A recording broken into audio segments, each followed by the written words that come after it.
18 anos de idade, uma coisa assim. E já não deviam estar a dizer quantos anos, por isso que da vida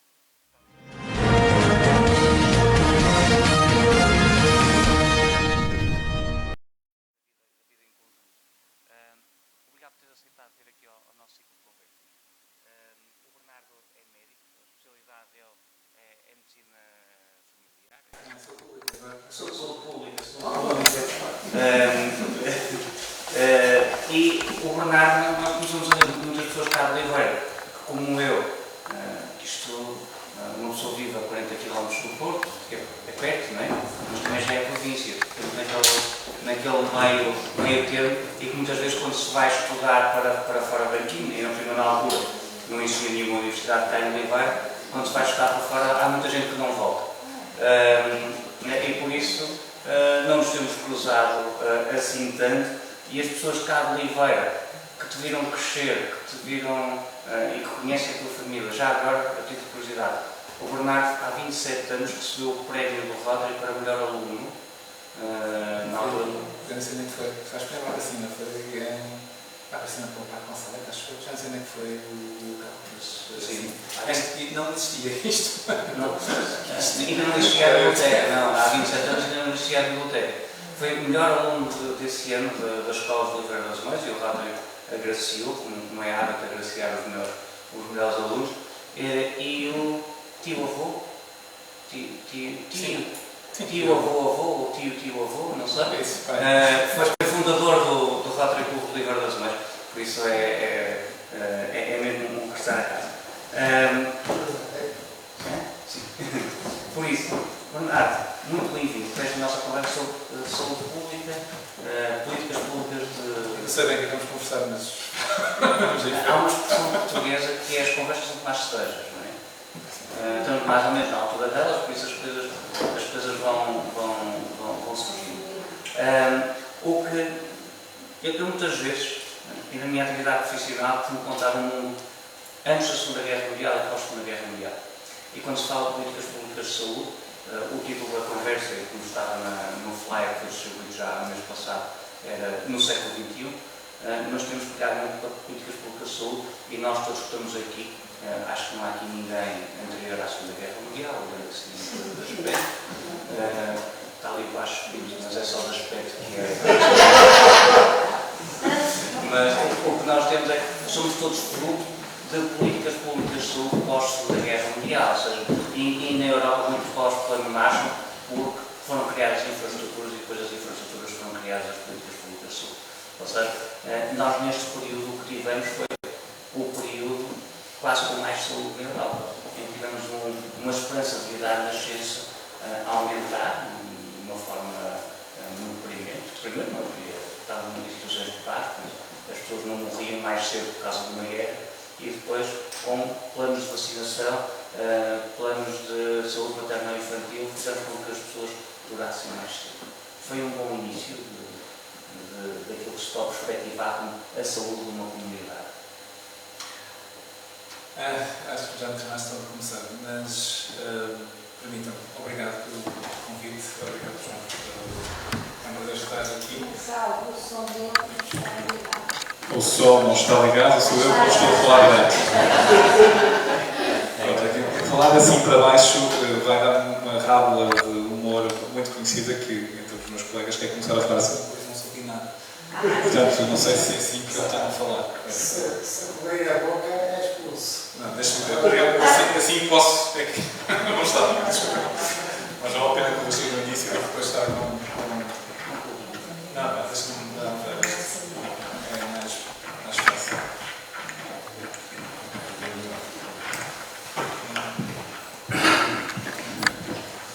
Estão a ouvir assim? Sim? Assim é melhor? Ok? Obrigado. Eu peço a contar uma nota mesmo por. O meu professor de Fisiologia do meu segundo ano de faculdade era um senhor chamado Fortunato, acho que já faleceu, mas que era muito conhecido exatamente por fazer isto. Quer dizer, agora vou-vos dizer uma coisa muito importante. Perceberam? Ninguém ouvia nada no anfiteatro exatamente pela colocação do microfone. Pronto, eu chamo-me Bernardo Monteiro Gomes, eu sou liderança de Nascença. Queria dizer, antes que começar a responder perguntas complicadas que telefonei a minha mãe na viagem para cá e dizer: olha, mãe, vou à biblioteca municipal que não existia antes de eu sair. É com um sentimento de alguma ambiguidade também de regresso e de retorno também à casa, comunidade que me deu crescer. Tenho que dar aqui um cumprimento especial ao João Rui e à Heleninha, que guardo e guardarei sempre eternamente uma especial gratidão pelo tempo que lá passei. É de facto um espaço em que eles sabem que eu voltei anos no fio só para dizer olá. E de facto, uma das pessoas que muito me marcaram e muito agradeço. Outra pessoa que eu gostava de ver cá, que era a professora Lino Cabral, que não sei bem que ele está já há uns tempos que não o vejo, mas deixo também essa recordação que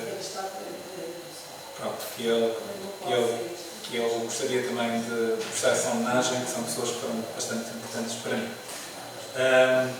Dito isto, eu fiz o meu trajeto na Faculdade de Ciência do Porto, depois acabei por escolher Saúde Pública e tenho alguns conflitos de interesse ou medos que tenho que estabelecer previamente.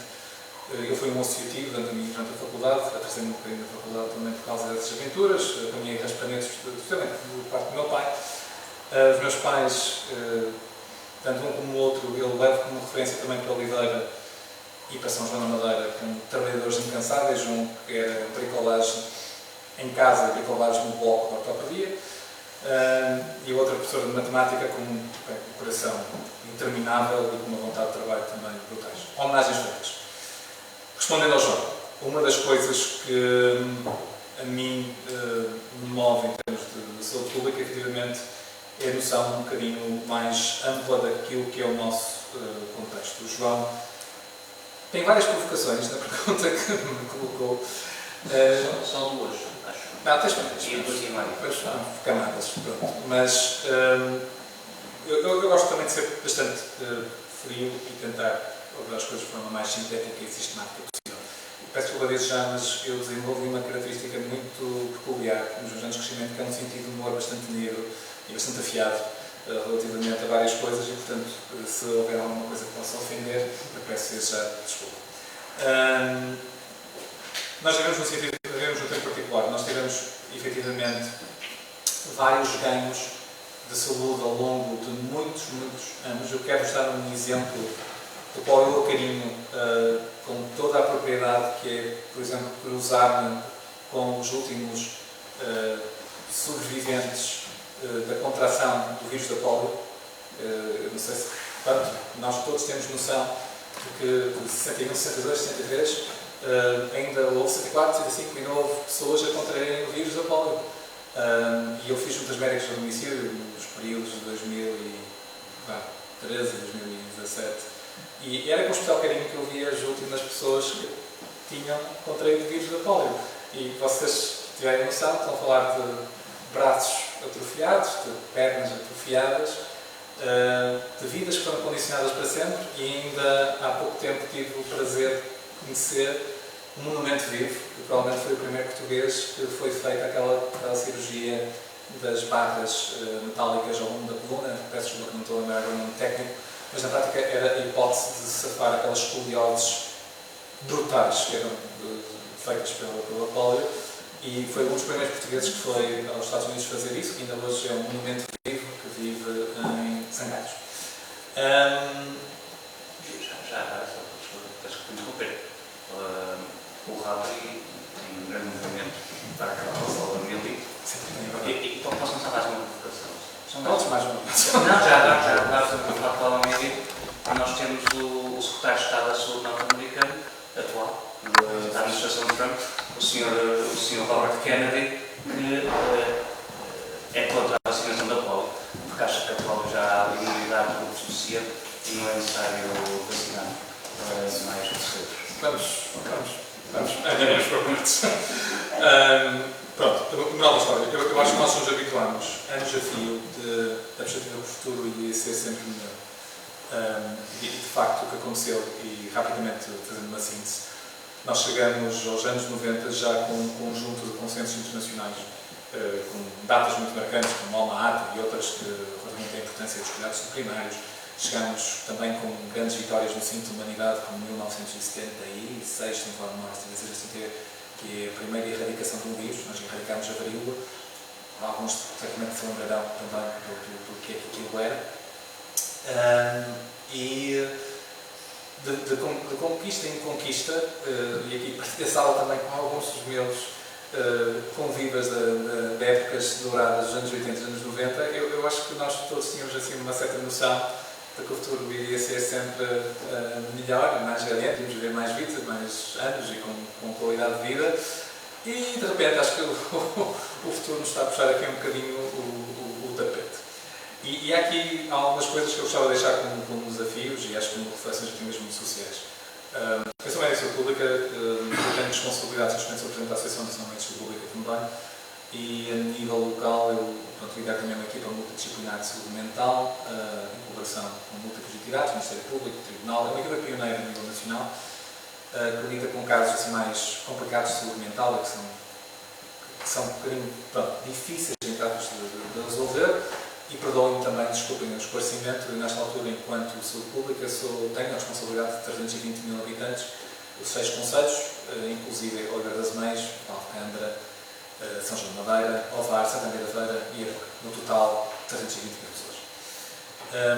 Há aqui algumas vertentes de novo que me estão a preocupar e acho que são importantes, que é, ponto 1, as sociedades conseguem se manter se tiverem ideais comuns. Se as pessoas tiverem, pelo menos, uma partilha de algumas circunstâncias que consideram essenciais. Isso é o fundamento essencial, focal, para as sociedades se integrarem e nós acreditarmos todos numa ideia, ou a maioria de nós, estamos numa ideia comum que nos une. A questão da democracia, a questão do bem-estar social, a questão de entreajuda, ideais que nos fazem, acho que, levar acima daquilo que são os nossos interesses individuais e colaborarmos para um todo conjunto. Portanto, ainda que nós tenhamos algumas perspectivas diferentes, como isso é feito, com múltiplas questões ideológicas, entre aquilo que é o equilíbrio público e privado, coisa que isto para mim não me interessa, acho que o João vai provocar mais para frente. Aquilo que eu vos posso dizer nesta altura é que a perspectiva é esta. Eu acho que nós nunca tivemos tanta evolução tecnológica, nós nunca tivemos tantas ferramentas à disposição, algumas delas até desarmantes. Eu, a certa altura, acho que já sinto uma pessoa com todo respeito, uma pessoa de 80 anos, face à evolução tecnológica que é tão rápida. Mas, e de facto, o que acontece, e eu lembro-me perfeitamente de ver um primeiro telemóvel lá aos 15 anos e namorávamos a dar toques uns aos outros, para que era uma coisa muito arcaica, mas aparentemente resultado. Antes eram isso as cartas de amor ou as cantorias às janelas, portanto, cada geração com as suas tecnologias. Mas, na prática, quando olhamos para a medicina, nesta altura acho que nunca tivemos tanta tecnologia, tantas coisas espetaculares. Agora temos uma droga espetacular que faz emagrecer as pessoas com injeções. Que acaba por ser um problema até ao mesmo tempo. Temos várias vertentes, a micro-robótica, a tecnologia, a utilização de inteligência artificial estão por aí.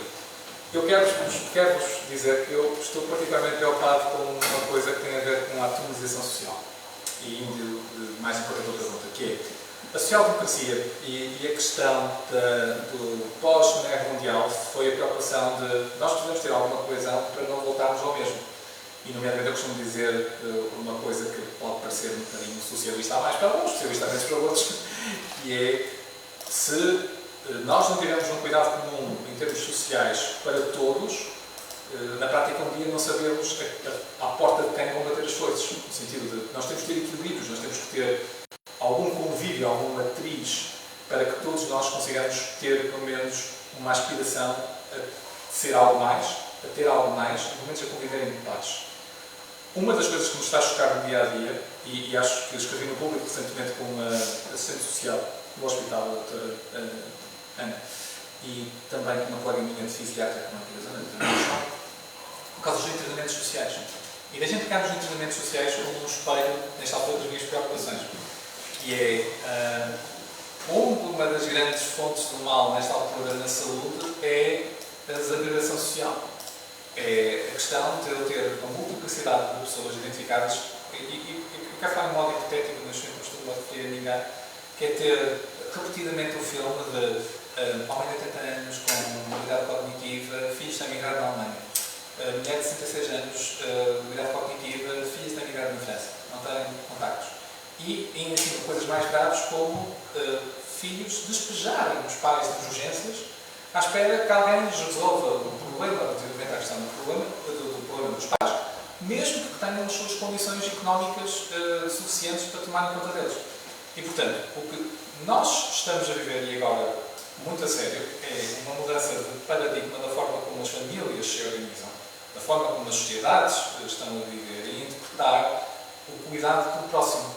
E isto é uma coisa que acho que acordamos tarde, porque até os próprios modelos de estabelecimentos residenciais para pessoas idosas ou institucionalizações poderiam e deveriam ser antecedidas de mediações ou soluções intermédias em que as autonomias das pessoas fossem preservadas. E, aliás, soluções essas já estão algumas delas no terreno, mas não ainda o suficiente para nós evitarmos um impacto maior. Mas isso aí, peço desculpa interromper, leva uma coisa, daquelas perguntas mais à frente, não era aquelas coisas do local privado, era outra. Mas que eu aproveito agora para indicar isso aqui.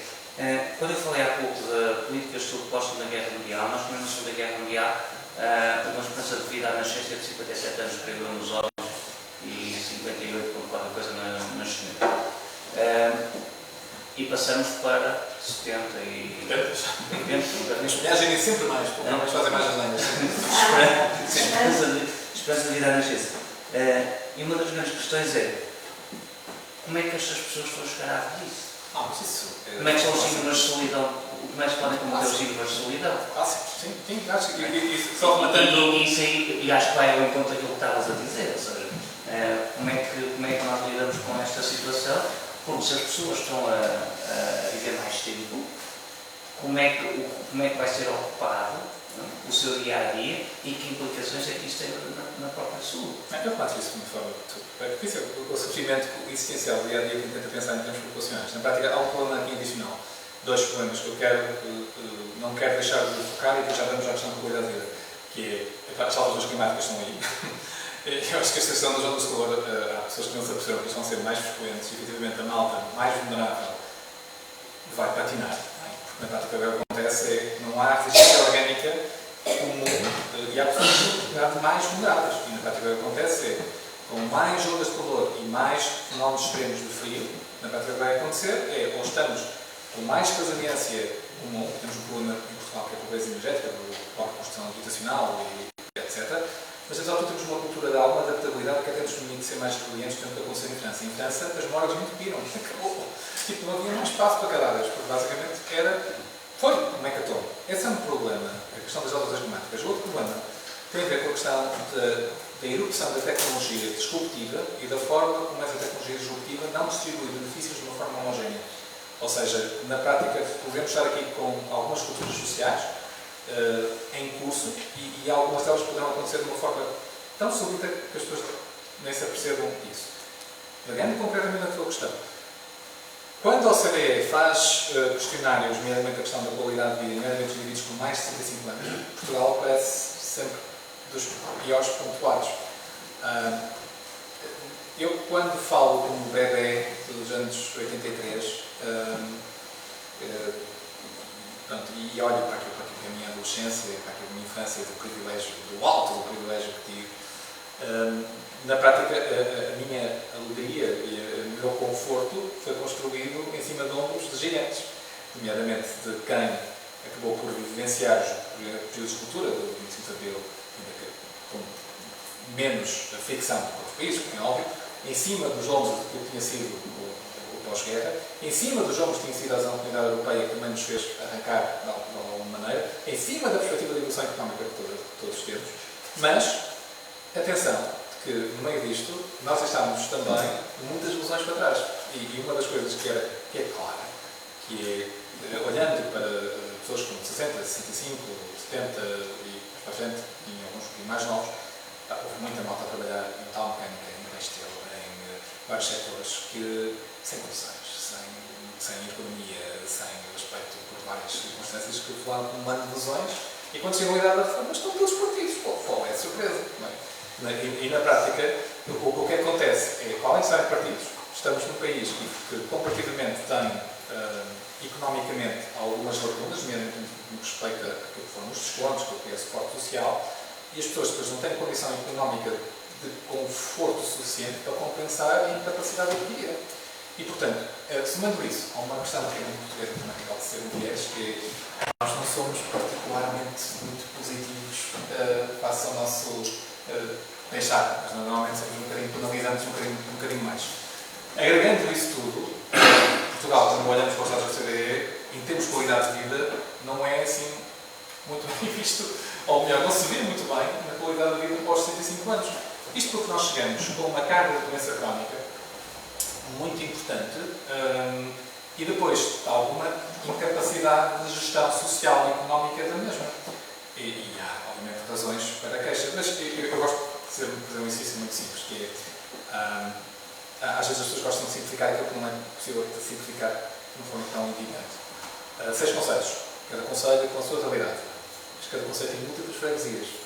E convido-vos a todos, basicamente, é um exercício muito simples de fazer, é pegarmos nos dados do censo de 2011, do censo de 2021, e depois ver a distribuição, por exemplo, de densidade populacional, de pobreza, de analfabetismo, e rapidamente nós apercebemos que nós temos aquilo que nós podemos chamar de privação assimétrica.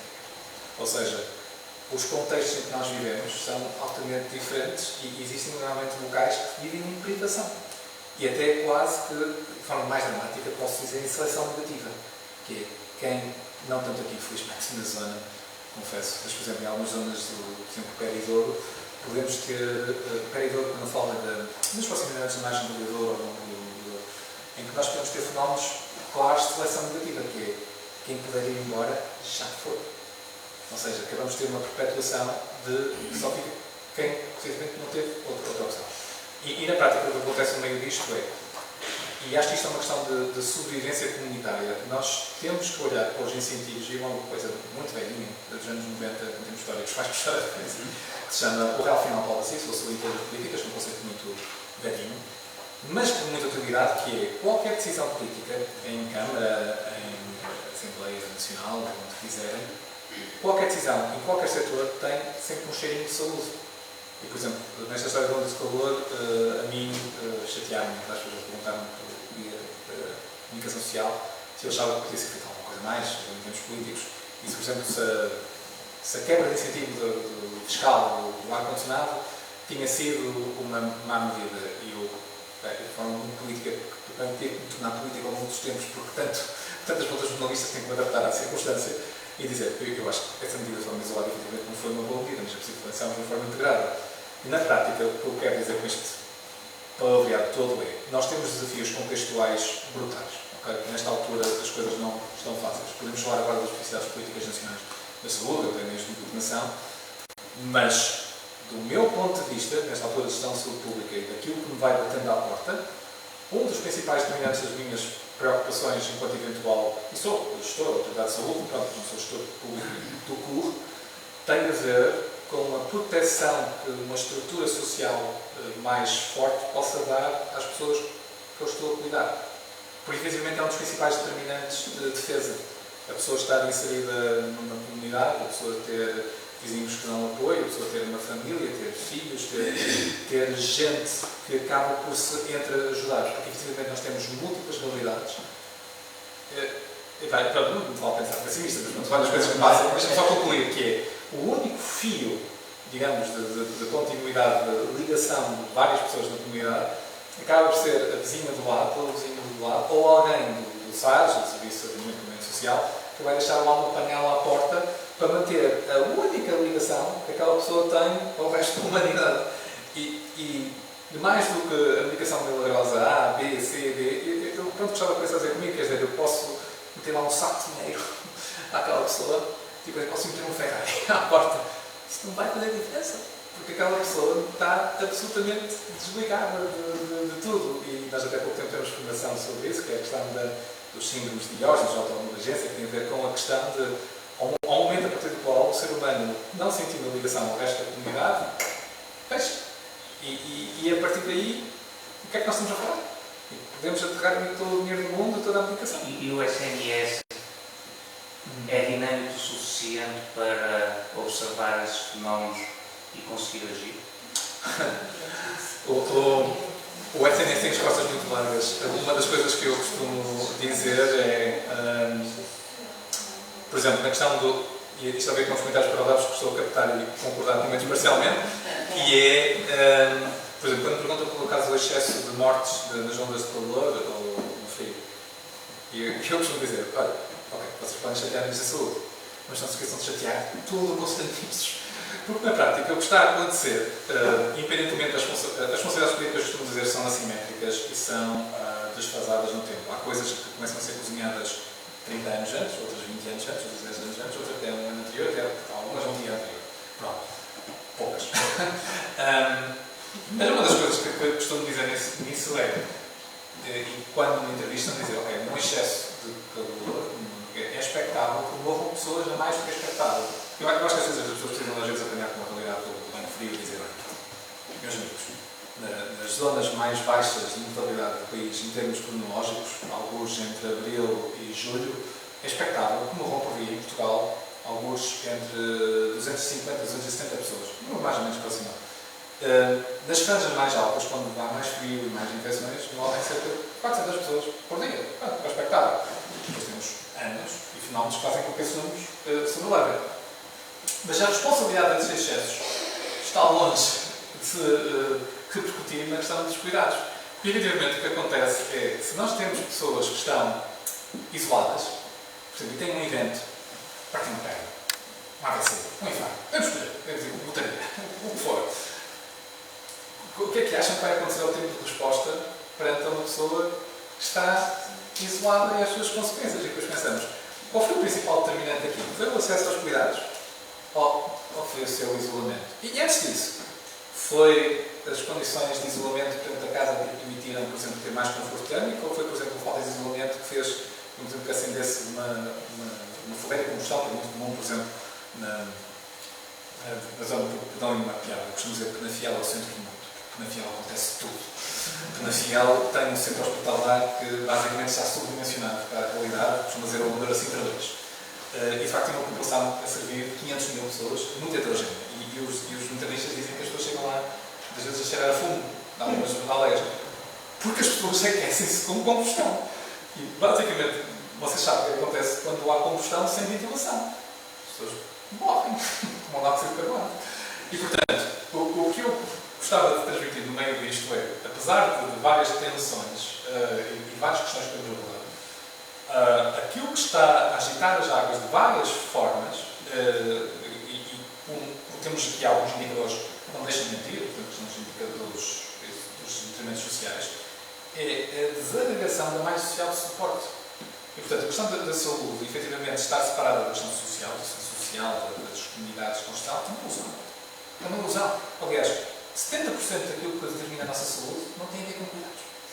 Tem a ver com a nossa condição social, socioeconómica. Tem a ver com a forma como nós vivemos, tem a ver com o nosso contexto. Desculpa lá, tretas. Quer dizer, porque basicamente o que acontece é os cuidados de saúde podem fazer efetivamente alguma diferença. Mas depois, quando olhamos para o bolo total, é a comunidade onde vivemos, é o contexto socioeconómico, é a segurança social, é a nossa ligação familiar, que faz com que as coisas funcionem. Obviamente que alguns de nós, eu costumo dizer, vão ter acesso à saúde da linha inversa. Ou seja, aconteceu. Okay? E não vamos ter grande hipótese de negociar com o acaso que sejamos depois revestindo isto de vários tons de religiosidade ou filosofia, podemos ir por aí. Mas, na verdade, e o que acontece, os números dizem isto, é a nossa saúde depende grande da vida onde vivemos e como vivemos, e não necessariamente da questão dos cuidados de saúde. E daí, e muitas vezes, sejam, por exemplo, a questão do excesso de mortalidade de frio ou de calor, eu costumo dizer, ok, a saúde pode ajudar, mas há muito mais para trás. E muito mais para trás que muito mais determinante. Vários convidados nossos já são uns problemas de Portugal, porque ela é um país pobre. E a pobreza tem-se nesse seguir para trás. Sim, e desigual, em vários pontos, e com pensamento, alguma falta de pensamento estratégico em algumas circunstâncias. Por exemplo, nós não passamos por. Acho que toda a gente pode fazer uma viagem de carro para a Espanha e reparar, por exemplo, num fenómeno que aconteceu. Não foi bonito, mas num fenómeno de agregação e de reorganização, por exemplo, urbanística, em que tens claramente pueblos e estão claramente mais concentrados e depois tens grandes distâncias sem urbanização, sem nada. Pronto, nós temos a nossa cultura e a nossa automatização social, a nossa casinha, as nossas coisas e muito dispersas, que está a mudar um pouco, até mesmo, se quer ver outros exemplos, com um fenómeno que é quase como se fosse, centrífugo de absorção. O que acontece é que a construção aumenta muito nos centros, mas depois as periferias começam a encolher, porque as pessoas começam a aproximar-se dos serviços, daquilo que acontece, de proximidade, e vocês têm depois, e é comum em vários conselhos no país, em que tens as freguesias periféricas a esmorecer, depois tens os centros a crescer. Pronto, para não falar em casa própria, o exemplo da Aroca. O exemplo é particularmente dramático, porque a Aroca tem o seu oriente claramente em desertificação avançada e o seu centro, o Aroca, Burgo, Moldes, a se concentrar a sua população. Ali, simplesmente, não vai haver aparente solução. O aliás, adapta-se com as carrinhas de serviços, etc. Não fugir de complexo. Evidente. O que eu quero dizer é que, a certa altura, não é. Sejamos sérios. Quer dizer, basicamente, basta pensarmos na distribuição territorial e nas ligações sociais e nós arranjamos explicações que abrir, muitas vezes, para muitos fenómenos de saúde. Felizmente, em Portugal, nós agora não é mais para saúde, e vocês vão ver os rankings, o SNS está muito bem cotado, nomeadamente no que toca à eficiência. Ou seja, para aquilo que nós gastamos, temos muito bons resultados. E às vezes, acho que isso também é importante recordar. Claramente há inocências no sistema, mas deixem-me dizer assim de uma forma aberta, aqui, cá entre nós somos uns privilegiados, nomeadamente o litoral norte. Toda a faixa que vai, mais ou menos, da Aveiro até, vou arriscar, até à Póvoa, digamos assim, mais coisinhas, vamos dizer assim, somos uns privilegiados. Basicamente temos centros de referência, temos hospitais com excelentíssima qualidade, temos cuidados primários com cobertura quase total. Pronto, ok, estamos confortáveis. Agora vamos ver o resto do país. E depois ficamos com algumas insuficiências claras, que estão para ver, que eu costumo dizer que há um gradiente norte-sul, que começa ali a esbater, passamos ali no Mondeiro e as coisas começam a complicar. Porque, efetivamente, há falta de cobertura de coisas essenciais, nomeadamente, os cuidados primários são essenciais. E aquela questão de haver um seguimento contínuo de doenças crónicas, detecção precoce, acompanhamento, a figura do médico de família, mas sobretudo a figura do médico de família, como estamos a dizer, é algo focal, é óbvio que acontece. Que é, quando nós arranjamos Lisboa e Valde Tejo, e eu sou bastante crítico, até nomeadamente comparativamente a outros tempos, eu tive vários colegas aí em Lisboa e Valde Tejo e vinha correr para cima. Uma lógica de dizer, eu não quero bastante, porque a organização corresponde àquilo que eu estou habituado aqui no Norte. Não estou, pronto, acabou. E, efetivamente, há um déficit organizacional, e mesmo em termos de diferença cultural, que fez com que nós chegássemos a um déficit de cerca de 1,3, 1,5 milhões de habitantes, sem médico de família, nomeadamente explicadas naquelas zonas. Isto para dizer o quê? Independentemente dos nossos desafios que temos, há aqui assimetrias territoriais claras, para as quais é preciso ter coragem de assumir os problemas não são todos, no sentido de há soluções que podem funcionar mais em algumas regiões do que noutras, mas por favor não deitem fora o bebê com água de banho, porque durante muitos anos, e isso com algum orgulho regionalista, eu sei que nós aqui estamos numa transição.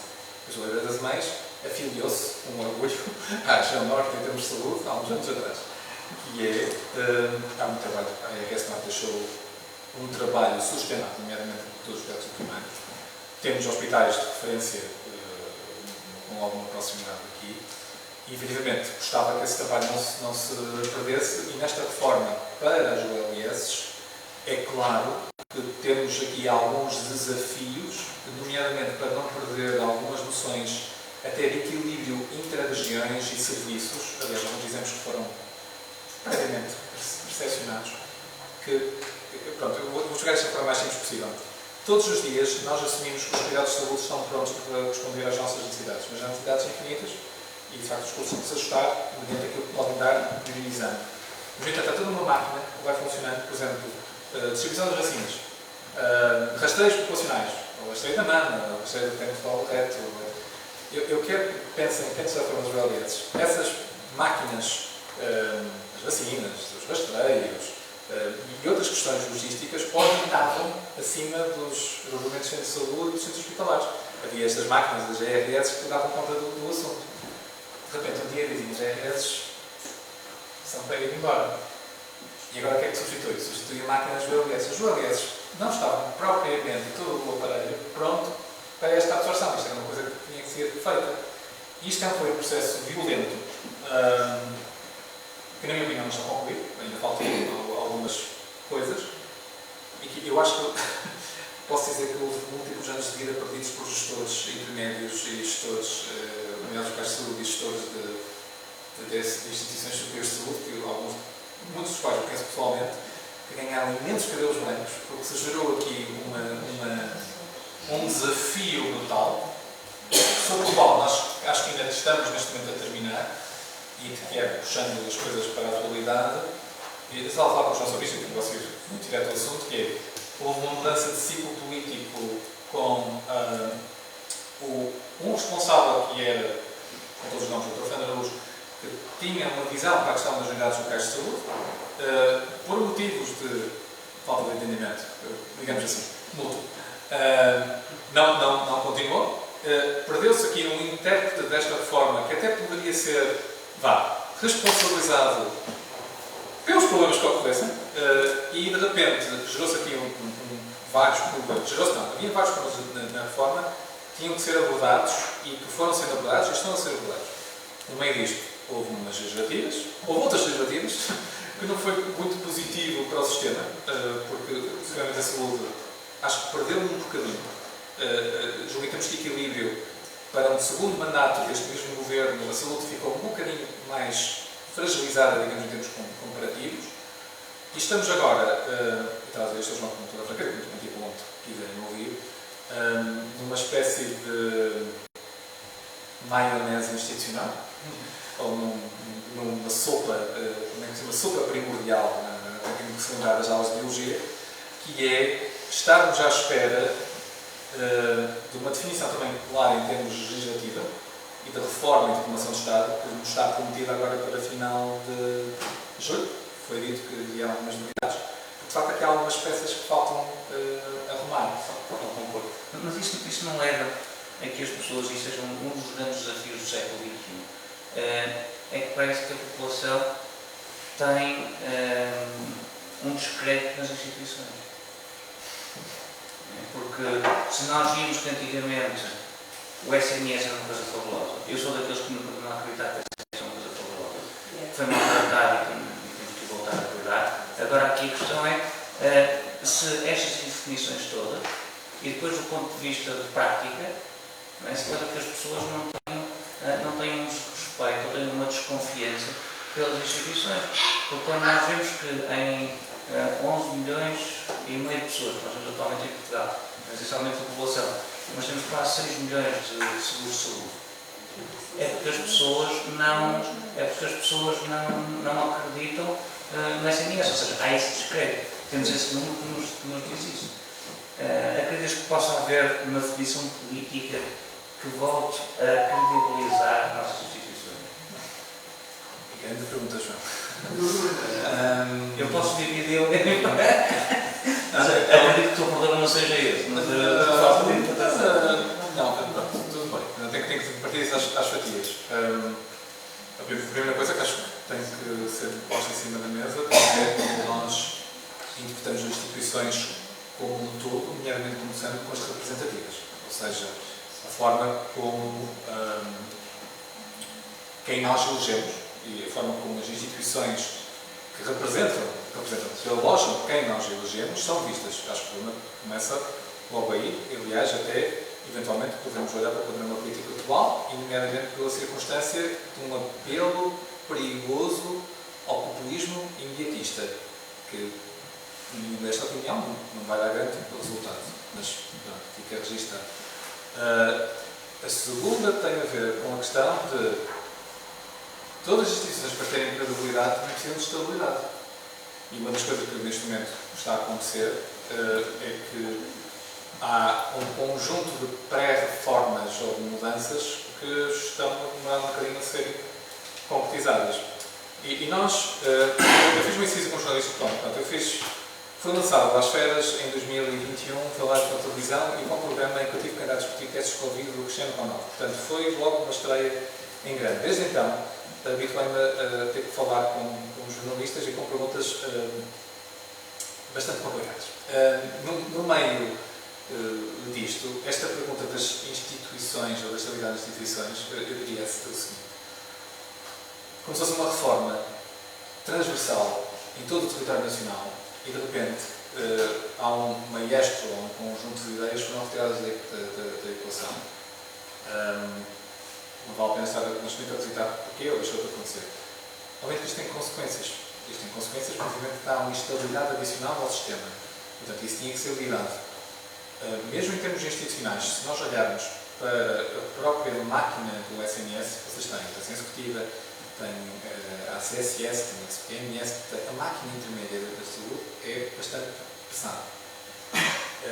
E é necessário alguma clarividência e uma visão estratégica no sentido de dizer como é que nós queremos arrumar as pessoas. Estamos, efetivamente, na área da saúde pública, estamos a esperar alguns decretos, pelo menos um decreto-lei, que acaba por dar maior estabilidade ao sistema da saúde pública. E, portanto, isso é preciso concretizar. Agora, também não é ainda a forma como o diálogo está a ser feito a nível da Assembleia da República. Não é propriamente o elemento mais estável da equação nesta altura, infelizmente. Quer dizer, as coisas não estão provavelmente a ter a velocidade e a racionalidade que provavelmente seriam expectáveis. O voto tem consequências. Portanto, as coisas são o que são. Dito isto, relativamente à questão dos seguros de saúde, é posto nesse denominador coisas que são diferentes. Realmente temos seguros de saúde com coberturas muito distintas e depois ainda temos emitidos no meio, muitas vezes, os chamados planos de saúde, que não têm, claramente, a mesma cobertura. E depois temos a questão da DSE, que tem a questão da dupla cobertura eventual. E mais uma vez, eu acho que falo um bocado, falamos nós de barriga cheia, que é no litoral norte nós temos, efetivamente, nós temos espera, maior acesso, etc. Mas se nós formos, por exemplo, e rapidamente, nós estamos agora aqui a falar e vamos agora a falar para Almada, Seixal, pode escolher, margem sul, Lisboa e Valtejo. E as questões começam a ser outras. E, primeiramente, as pessoas precisam e vão começar a procurar alternativas. O que eu tenho pena, e sendo muito direto, é que eu acho que se perdeu a oportunidade, já há uns anos atrás, de tentar fazer com que a organização e a logística, nomeadamente em Lisboa e Valtejo, que é o centro dos vários problemas, de termos uma organização relativa tal como se conseguiu construir mais acima. Mas neste momento esse tempo passou. Mas como vocês viram, nomeadamente a questão dos USFCs, que se tentou lançar, nomeadamente para cobertura dos gastos primários, não teve a adesão que era expectável. Essa solução também parece ser de perna curta. O que as pessoas vão querer ter acesso. E o que na prática nós estamos neste momento a assistir é um dilema, que é, nós somos dos poucos sistemas bem-vigianos ainda sobreviventes, ou seja, os nossos cuidados de saúde são financiados sobretudo por impostos. As pessoas depois usam algum dinheiro do seu bolso para terem aquilo que chama-se despesas out of pocket. Dos últimos relatórios da Europa, nós começamos a disparar em termos de proporção, em que já há já é demasiado elevada a proporção de indivíduos que têm demasiada proporção do seu custo próprio a financiar os seus próprios custos de saúde. Isso deve-nos fazer pensar na lógica de que, efetivamente, há aqui problemas de acesso e o SNS tem que ser, evidentemente, repensado para ir de encontro a isso, mas também não é simultaneamente sabotado.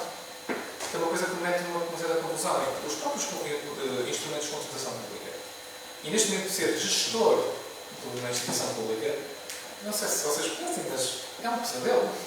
O Código de Contratação Pública, a forma de gestão, não é fácil. As pessoas estão propriamente amarradas nas suas próprias autonomias. Aquilo, de facto, é difícil. Há que reconhecer que é difícil.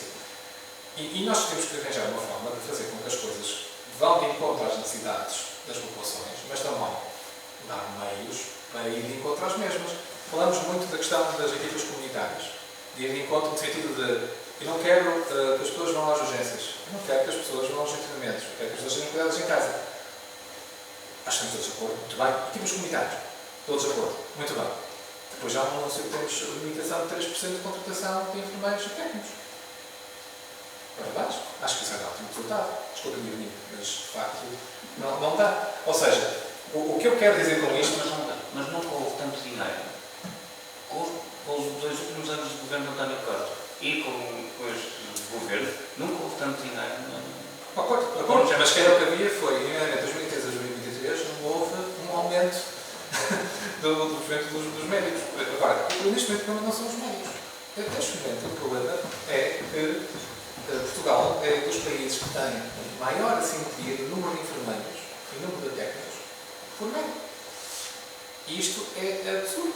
Porque na prática o que acontece é que nós precisamos claramente de ter indiretamente na pirâmide, ou seja, de sentido de ter mais enfermeiros e mais técnicos para dar resposta a um conjunto de necessidades, e nomeadamente no sentido estratégico de tirar pessoas aos hospitais. Ter uma pessoa no hospital é caro, é chato, ninguém gosta. E na prática o que acontece é, ou se dá de facto um sinal no sentido de, ok, é preciso mais instrumentos, recursos não são infinitos, certo, mas há um desequilíbrio estrutural que tem que ser enfrentado, que é, nós precisamos de mais enfermeiros, nós precisamos de mais técnicos. Não há outra alternativa.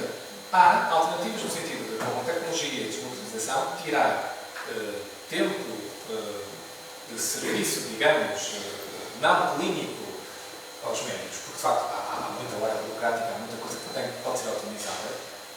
Mas ser francos, nós temos um país a envelhecer e nós precisamos de equipas comunitárias funcionar. E com toda a franqueza, e dito abertamente, quando, mesmo a nível político, se apercebe de algumas iniquidades em termos de cobertura de equipas comunitárias, as coisas azeram rapidamente. E acho que próprio politicamente tem que haver esta percepção. Numa lógica de porque é que comunidades A têm cobertura de equipas comunitárias e porque é que comunidades B não têm cobertura de equipas comunitárias. Porque isto, na prática, o que está a fazer é que está a empurrar uns probabilisticamente mais para as urgências e outros menos. E, portanto, isso é uma questão política sensível, me parece. E, portanto, E tinha solução para resolver este problema? acho que tinha uma conversa com o Ministério das Finanças, para começar. Não, estamos aqui nada. Um brainstorming, nada que temos um brainstorming sobre isto. Há aqui vários especialistas e é preciso tirar A questão, como declaro, em termos concretos, eu sou um mero especialista de saúde pública e uma das coisas que eu sou defensor e é um princípio que acho que é aplicável, que acho que não se usa o suficiente, que é, primeiro, a desagregação da informação. Ou seja, as pessoas têm noção que o conceito da liberdade das meias não é tudo igual. As regiões têm freguesias muito diferentes, têm realidades muito diferentes. E isto é aplicável a todos os conceitos da OLS e todas as outras. Okay? A noção de. Como é que eu vou dizer isto? Capilaridade. Ou seja, a noção de. Há outro termo que neste momento está a faltar, mas não me lembrarei. A noção de que, se é para termos um sistema equitativo, nós precisamos de soluções que de facto consigam chegar a todos. E eu costumo dar um exemplo, que é, imagine uma freguesia, um concelho com 10 freguesias, em que uma das freguesias tem, perdoem-me a ocasião, perdoem-me a expressão, mas também é por tom humorístico para tentar fazer com que isto seja mais leve, em que uma freguesia tinha todos os postos do concelho. Uma freguesia, toda a gente puxava, estava naquela freguesia. Ok? Pronto, por exemplo, alguém fazia uma estatística e dizia que o concelho tem uma média de postos igual a todos os concelhos limítrofes, certo? Então, não é um problema. Mas, se tinhas jogados pela freguesia, de repente, todos os postos estão na freguesia de Vila Nova de Coxo. Há aqui uma oportunidade. Fazendo Diana, precisamos descobrir. No meio frango e do frango, mas há a oportunidade de gerar uma resposta de resolução máxima de um problema que agrava a iniquidade na freguesia de Vila Nova de Coxo, queres dizer. O que eu estou a dizer de uma forma direta é, a certa altura, não há outra solução. Se nós queremos equipas comunitárias que sejam capazes, por exemplo, de retirar pessoas de urgências, de dar mais conforto, nós precisamos de ter elementos de coesão mais comuns. Precisamos de ter, por exemplo, em vez de termos EPIs clássicas, precisamos ter EPIs que avancem com modelos de autonomia parcial. Ou seja, dos centros em que as pessoas se juntam, digamos, até optem por viver em comunidade, mas de forma colaborativa. Precisamos de mais circunstâncias das estados, etc., dos serviços de domiciliários, de manter as pessoas, mas lembramos, o nosso problema de base é que nós escolhemos viver otimizados. Ou seja, escolhemos. A nossa urbanística promove a nossa distensão ao longo do território, o que nos acrescenta custos. logísticos e sociais. Por exemplo, uma coisa que eu me compreendo frequentemente é o drama, por exemplo, para alguém em Portugal de não conduzir é superior, provavelmente, que em outros países, porque, evidentemente, sem o carro nós deixamos de conseguir. Não há transporte. Pronto, ou seja, a capilaridade da questão dos transportes, nomeadamente em zonas que não sejam urbanas, apresenta-nos problemas adicionais. Por exemplo, eu volto à base. Seja, queremos que as pessoas vivam com saúde, as pessoas precisam estar ligadas. Precisam estar ligadas ao sistema, precisam estar ligadas aos outros, precisam estar ligadas à comunidade, precisam ter um propósito de entretenimento. Joguem sueca, joguem qualquer coisa, estejam com os vizinhos, tenham uma linha de vida. Não interessa que tenham um Ferrari à porta, se ninguém nos ligar. Não interessa. E na prática, o que acontece é que com o envelhecimento e com a imigração, nós geramos múltiplos focos de desconexão. Portanto, isso é uma das coisas prioritárias a abordar, que é visível na questão dos tratamentos sociais. Depois, em questões culturais, também se pode ter. Soluções. As equipas comunitárias, por exemplo, a equipa comunitária, por exemplo, na área da saúde mental, não precisa assim tantos recursos para ter uma cobertura, por exemplo, para 320 mil ou para 400 mil. Agora, também nós não podemos ter a circunstância deste tampão nacional a dizer 3% para contratação de enfermeiros. Desculpem, não dá. Não dá. Tem que haver alguma flexibilidade no sentido de assumir, porque esse custo inicial, relativamente à questão dos enfermeiros, nomeadamente, porque não é a minha classe, digamos, mas eu estimo muito, que é para algumas soluções comunitárias, a maior parte delas, prescindíveis. E, portanto, melhoria salarial, incentivos, contratações. Nós temos milhares de enfermeiros a migrarem, mas na prática, se queremos ter equipas comunitárias a funcionar e a reduzir a questão das urgências e a ter menos compensações, o que é que estamos à espera?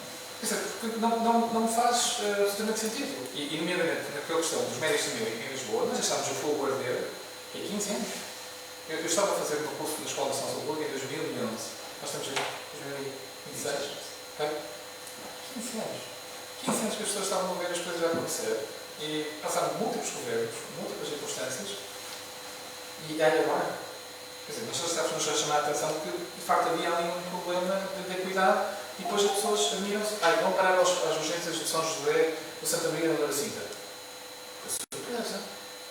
Então, se as pessoas não têm outra porta aberta, o que as pessoas estão à espera? E, portanto, há claramente não investimentos ou não soluções que se transformam em problemas claramente ajudantes. A questão da temática. Ou seja, se não há uma porta aberta, vai ser próximo. E, portanto, sim, João, os cursos cresceram, é verdade. Tecnologia, medicamentos, salários, tudo isso é verdade. Mas, na prática, há aqui uma decisão local que é preciso ser feita relativamente ao compromisso político que se quer fazer, nomeadamente com a transferência de cuidados para a comunidade. Temos vários conceitos em voga, mais avançados, menos avançados ao longo do país, a questão dos produtos domiciliários, a questão das equipas comunitárias, seja em vários domínios. Bom, mas vamos tentar ter aqui alguma coisa tutorial no meio disto, porque, evidentemente, a questão é que depois, mesmo em termos de justiça, equitativos, começam-se a montar questões.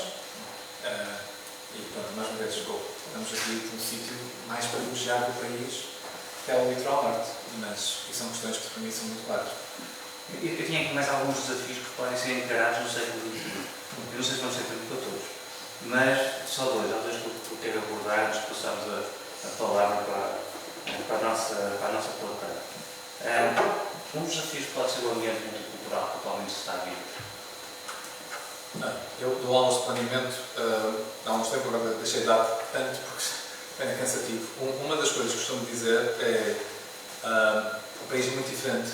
Nós temos que dizer o LS, eu costumo mostrar o mapa das ULS e não sei se tem noção disto. Por exemplo, o LS Nordeste é um território vastíssimo. Nordeste, Bragança, pronto. Vocês verem o LS de Coimbra, é uma área também brutal. Está os Montes de Alto Douro, são coisas que são incomensuráveis. Mas depois, dentro delas, temos várias qualidades culturais existentes e têm que ser atendidas. Eu tenho um enorme respeito pelo Telmo Guiçosa, já o disse várias vezes. Eu costumo brincar de forma jocosa que na FIEL sente-se muito, de facto, tudo já acontece. Quer dizer, primeira zona do país onde apareceu o Covid, primeira zona do país onde apareceu o vetor da Aedes e o vetor da dengue e chikungunya, é a zona do país onde tem as duas freguesias com mais tuberculose. Pronto, na Fiel é de facto um mundo à parte. Eu costumo brincar com eles, mas tenho mesmo muito carinho e com a missão que eles têm pela frente. E outra pergunta. O meu segundo slide nas aulas de planeamento é a OAS São José, em 2004, atendeu 168 nacionalidades diferentes. Okay? E a questão da multiculturalidade representa um peso adicional que tem que ser gerido de alguma forma. E o sistema tem que se adaptar em torno disso, porque na prática temos aqui problemas linguísticos, de adaptação cultural. Portanto, se um dia quiserem fazer cá, há uns tipos que são extraordinários, são os tipos do SF da Baixa, da UAS São José, que criaram um modelo pioneiro para atender as populações que se instalaram na zona da Baixa de Lisboa. E que, de facto, não pode funcionar com os mesmos casos. Precisas de outro tipo de staff, precisas de mediação cultural, precisas de tradução. Eles foram os primeiros, salvo eu, que podem corrigir, a ter na USF, no quadro da USF, uma importantíssima assistente social. Que era uma das coisas que foi determinado como que era importantíssimo fazer aquilo. As coisas são geríveis. As coisas são geríveis sem traçadas, com recursos ajustáveis. Porque na prática uma das coisas que os colegas acabam por dizer é a barreira acaba por ser superior nesta circunstância devido à questão linguística. Porque a partir do momento que não tens a mesma língua, tens todo o conjunto de dificuldades adicionais que se Sim, ok, porque não sei se isso é obrigatório ou não, mas há alguns países só pode ser médico em falar o idioma do paciente. E Itália tem esse caso. Sim, as nossas pousadas mais que falam não é Itália e por isso. Sim, mas nós temos uma coisa de religião, mas também antes tem uma história. Sim. Não vamos chegar em mal e à confusão que aquilo tudo foi e aquilo ainda é. Mas pronto, mas moral da história aqui é. Nós temos as provas da aptidão, as pessoas têm que falar, mas eu vou ser um bocadinho cáustico. Que é. Perante a falta de soluções do Estado, nomeadamente em algumas zonas do país, não nos fizemos muito esquisitos a soluções importadas de solução, nomeadamente na zona do Alentejo. A zona do Alentejo é como se fosse um tubo de ensaio de escassez, porque na altura recorreu-se a tudo o que era possível, e mesmo, por exemplo, quando olhamos para agora soluções tecnológicas, os cursos integrados de estudante e apps e tecnologias, aquilo é um campo aberto. E mais receptivo, não há recursos. Eu diria que o seguinte, efetivamente a questão da imigração foi altamente politizada e é um tema que claramente pode ser bem discutido. Acho que se tem que reconhecer, sobretudo o peso adicional que isso representa, nomeadamente em termos de serviços, os serviços estarem prontos para ajustar a sua resposta. Nomeadamente em centros urbanos de alta densidade, em que Lisboa claramente tinha esses problemas e que depois nós temos que efetivamente pensar na questão da sustentabilidade do sistema como um todo. E isto levanta discussões apaixonadas e às vezes sem racionalidade, algumas com tiradas também que têm de ser levadas a sério, que têm a ver com o seguinte. Numa zona em que havia já cronicamente carência de acesso, claramente começar a haver também pressão adicional por procura de indivíduos que são imigrantes, e a gerar tensões. Isso era o mais um igual a dois. Acho que em termos de natureza humana é percepcionado que assim não seja. Mas, efetivamente, há soluções, e há soluções boas no terreno. Continuo a dizer que o problema estava lá.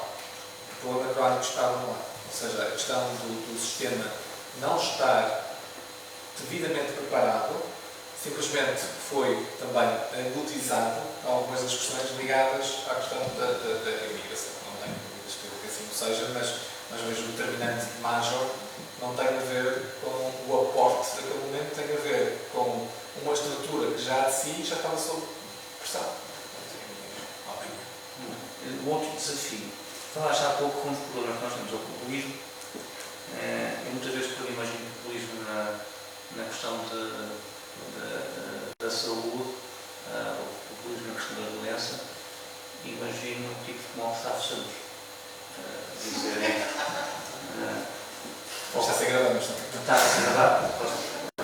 Mal-estar de saúde, como o Dr. Ventura, como o Robert Kennedy, que eu já falei há pouco, e que depois traduzindo pessoas que antes de irem ao médico vão ao Google, ou melhor, hoje em dia vão ao Gemini,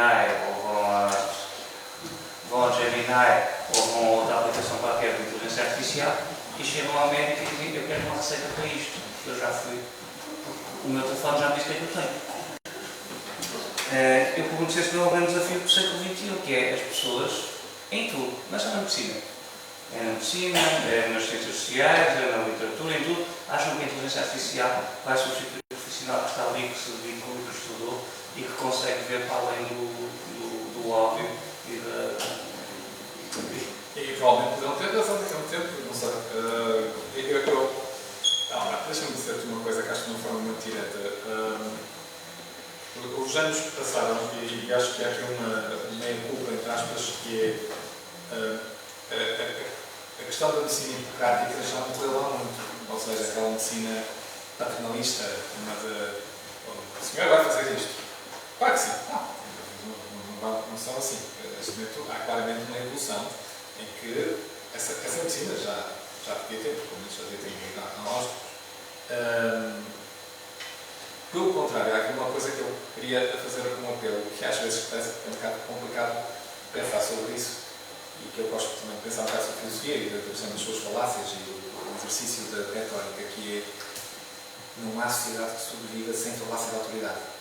Não há. Zero. Ou seja, nós precisamos sempre de intérpretes nas mais variadas áreas em que nós temos que emprestar algum grau de autoridade. Okay? No sentido de confiar que aquela pessoa, seja nas diferentes áreas, que essa autoridade é conferida por graus, por certificações, por etc., em que nós aceitamos, de alguma forma, que há uma mediação. Ou seja, um dos grandes problemas na saúde é aquilo que nós chamamos de assimetria de informação. Ou seja, a capacidade de informação que um médico, um profissional de saúde é capaz de processar e saber sobre aquilo é claramente maior do que um utente que está a tomar contacto do início do aquilo. Pronto. Neste momento temos uma forma de até isto, que é escrever e dizer: por favor, responde-me como fosse profissional de saúde acerca deste problema e tal. Pronto. Isto sem só que depois, o que acontece? Costuma-se dizer que nos detalhes é que está o diabo. E nas decisões difíceis. E muitas vezes essas decisões difíceis e as questões pragmáticas não são contidas naquilo. Provavelmente vocês, pronto, é errado. De repente eu tenho uma pinta na pele, eu posso ter desde uma insolação até um melanoma, ou até outra coisa qualquer, e uma pessoa fica ali até realmente Está sujo. Pode ser uma coisa.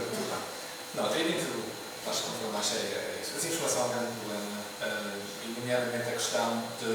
Eu acho que antes de termos a mercantilização, ou melhor, a monetização dos influencers que vão predar as inseguranças e os medos, porque na prática o que nós vamos falar aqui e censurar é alguém aproveitar-se daquilo que são as inseguranças e os receios e lucrar à custa disso. Isso é particularmente criticável. E sobretudo quando o faz, nomeadamente, e isto mesmo dentro de coisas ao longo dos anos que foram passando, que é ao vender uma solução milagrosa que não tem evidência, etc., eu estou a raptar aquela pessoa do tempo que é necessário para investir em algo que até lhe podia ser útil. Portanto, na área da oncologia isto é particularmente delicado. Há histórias de pessoas que foram na cantiga de soluções naturais, soluções, e fugindo às questões convencionais, acabaram por perder a sua vida. Depois nós sabemos sempre aquela história de mas o meu avô fumou até aos 90 anos e não teve cancro. Ok, mas uma coisa é o indivíduo, outra coisa é a probabilidade populacional. Se quiser jogar à roleta é contigo.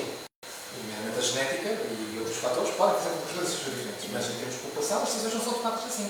O Sistema Nacional de Saúde, o Serviço Nacional de Saúde, financia soluções que probabilisticamente ajudam as pessoas. Não vai financiar coisas que não têm evidência. Neste momento, e olhando para a fase Google e as maltas dizem agora o pessoal vem ao Google antes da consulta e torna as consultas mais desafiantes, claro, faz parte do processo. O que me assusta, e vocês, todos nós devemos ter alguns exemplos assim, é nós estamos a partilhar um património cultural e informativo comum. Eu lembro, rápido, mas é verdade.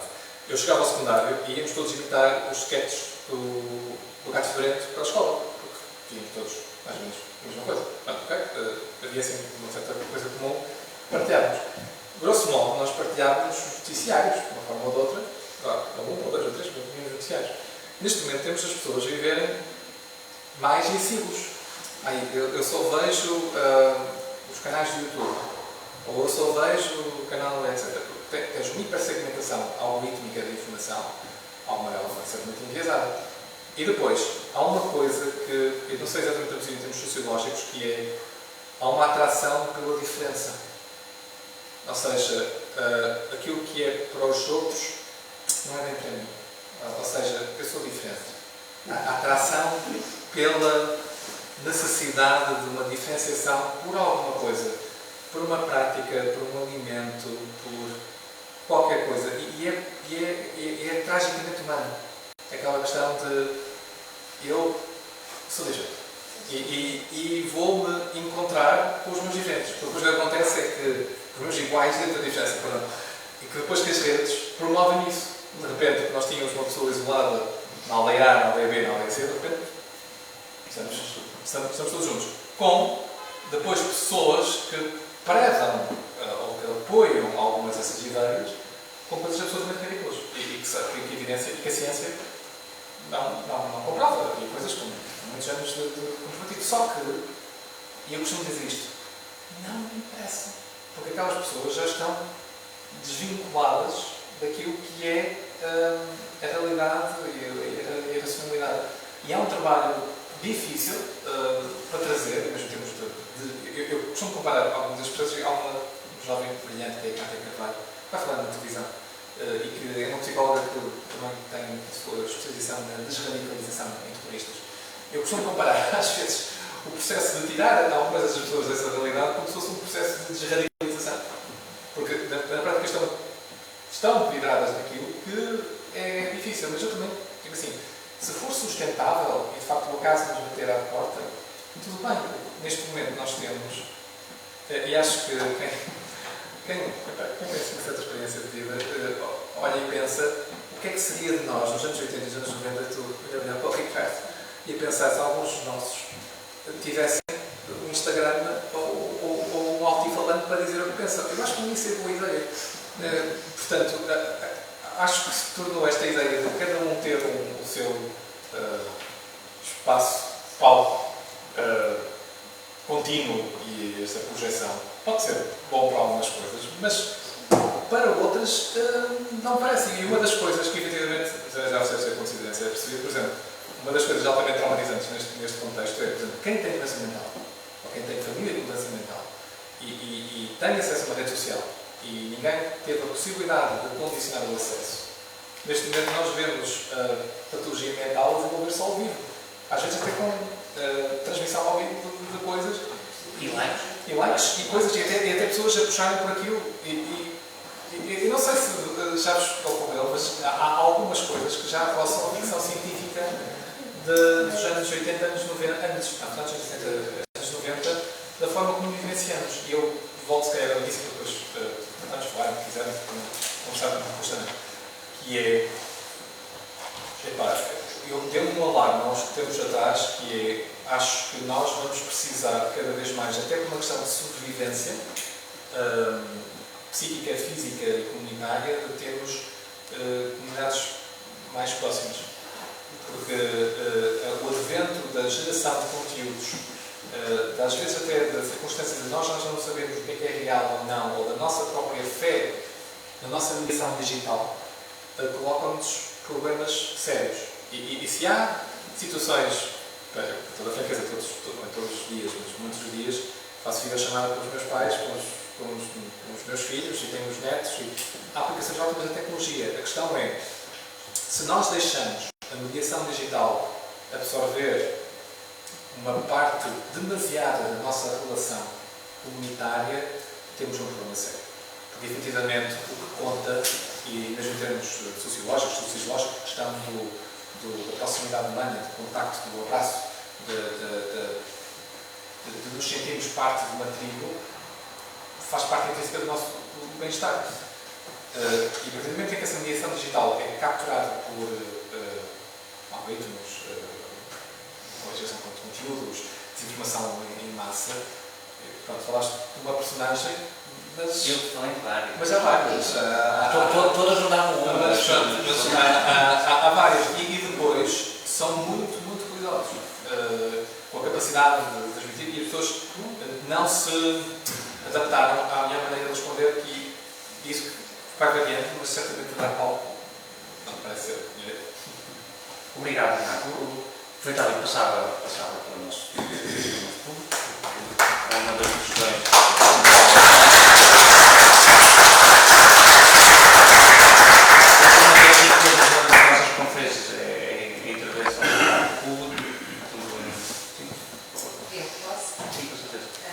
Achei muito interessante, de facto, se falar da comunidade. Achei muito interessante, de facto, se falar da importância da comunidade. O problema é que o bebê, quando nasce, o primeiro meio onde ele vai socializar é na família. É na família que aprende os valores, é na família que aprende as regras, é na família que aprende os limites, pronto, tudo isso vão ser bons. E aquilo que nós estamos a verificar é que as famílias não funcionam. Se as famílias não funcionam, a comunidade não funciona, a sociedade é cada vez pior. Portanto, a minha pergunta é, de que maneira é que acha que se pode intervir na comunidade, ou seja, junto da família? Porque, por exemplo, na questão da dependência online em adolescentes, eu tenho muitas dúvidas que às vezes só aquela família já possa só fazer alguma coisa. Até que ponto é que se pode intervir nas escolas? Porque os miúdos jogam todos em rede. Segunda questão, Miranda de Douro criou um seguro municipal, na altura quando eu vi aquilo na campanha eleitoral disse isto não vai resultar, é uma promessa que não se vai realizar, mas realizou-se. Portanto, o município, porque também sabemos que várias condições de saúde são mais ausentes, não há hospital, ou de saúde, não é. Então o município paga o seguro de saúde a essas pessoas e o seguro ao transporte para elas irem aos hospitais privados. Até que ponto é que vê essa ideia de poder ser replicada junto de populações carentes em outros municípios? Perguntas difíceis, mas obrigado. A primeira coisa que vale a pena dizer é nós não conseguimos, eu costumo ter esta conversa para que toda a gente esteja aqui a trabalhar no setor social ou no atendimento ao público ou tentar fazer a comunidade melhor, e é-vos deixar duas palavras, que é a prevenção primária. E nos níveis de prevenção, é um nível de prevenção que se aplica ao cuidado dos próprios cuidadores ou dos próprios profissionais. Nós não conseguimos ajudar toda a gente.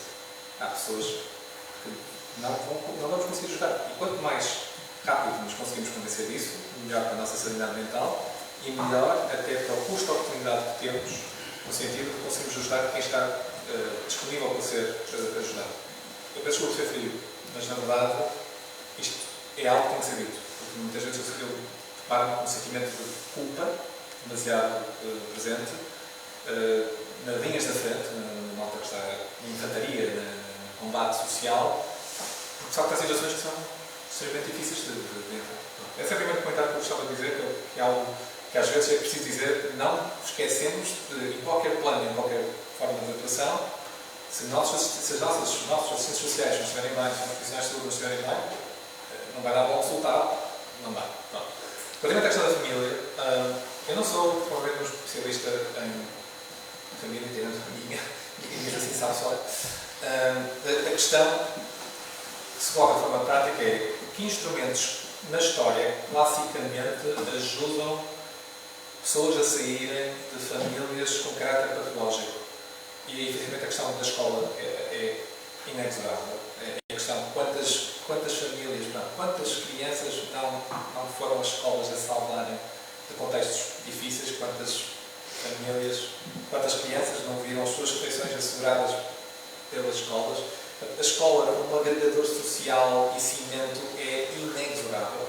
E quantas vezes não são as escolas a sinalizar situações de risco que estão a acontecer porque mais ninguém as fez. E, portanto, eu remeteria, e sobretudo pelo cuidado que nós temos que ter com a questão da educação, que também estamos muito espinhosa, nomeadamente agora vai ser um programa de saúde escolar, com novas perspectivas. A questão das experiências, o Ricardo, a Joana, minha colega psiquiatra, a Joana Teixeira, tomou conta, e das primeiras medidas foi também abrir centros especializados para dependências no Porto, primeiro em Lisboa e depois no Porto, efetivamente. É evidente que é necessário. Já permite uma palavra que acho que a área que vai passar por uma revolução, porque na prática as dependências já não são. Muitos estão aqui a ver o que é que aconteceu nos anos 80 e nos anos 90. Okay? Eu, meu pai, em Zid, seja, ele nos anos 90 levou-me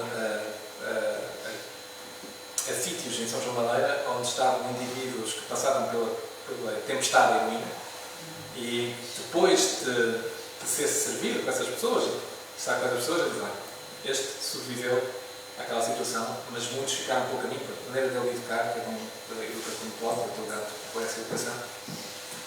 Mas os tempos são muito mais diferentes em termos de dependências. Nesta altura, por exemplo, a questão das drogas sintéticas e da forma como entram, são muito mais difíceis de gerir e os tempos da mutadora vão morrer facilmente.